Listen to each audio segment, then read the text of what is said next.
We'll discuss the biggest political stories, interview guests, plus we'll simulcast Question Time. And continue the debate here on 5 Live. Question Time, extra time. Tonight from 10 on 5 Live. Well, Nick Davis joins us now from Kingston, Jamaica. Hello, Nick. Hello, Rod. Hello. And you're going to start tonight with a very poor report on the dealings of a state minister. Yeah, that's right. A few months ago, the Jamaica Gleaner newspaper, it broke a story that the junior minister in the Department of Works, a chap called Richard Azan, had been involved in the construction of some shops in his constituency.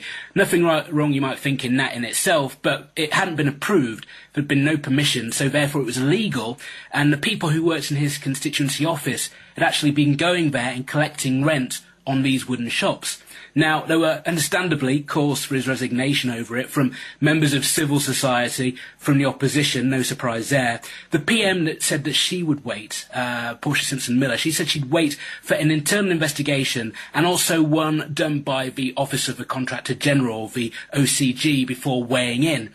Now, Mr. Azan, he didn't deny a thing. He admitted that he got a builder to construct these 10 shops in the market area of Spalding. Spalding is a rural market town in the centre of Jamaica. He said he'd done it without the permission of the council. He even went on TV and quoted scripture saying that no man could judge him.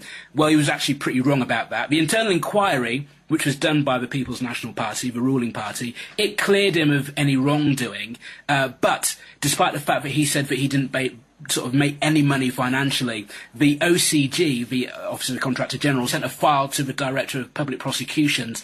Despite all of that, the government still remains mum, not a single word. They say they haven't had a chance to really look over the report, and until they do, they're not going to say anything. But that tells you something about the way the government works, doesn't it? If corruption is not really right up there at the top of their priority list. Well, that's it. I have to say, today it was when there's a post-cabinet briefing which takes place every Wednesday where people have the opportunity to quiz the government. The Information Minister, Sandra Faulkner, basically started the meeting with a "we've got nothing to say" statement. It was like 5 minutes of, I'm afraid that we've got nothing to say because we haven't had a chance to look over this. And you can imagine the majority of journalists who were at the briefing were pretty gobsmacked by this. They kept on repeating questions. They kept on asking why the Prime Minister had no response to this.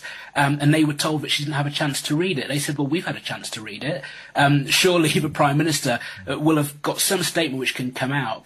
They were told politely over and over again by the Information Minister that, sorry, we can't help you. It got so bad that they actually turned the microphone off some of the journalists when they kept on trying to repeat the question. The government say that Mr. Azan plans to issue a statement through his lawyers, and the opposition say this has really got the potential to bring down the government because of the lack of openness which seems to be on display.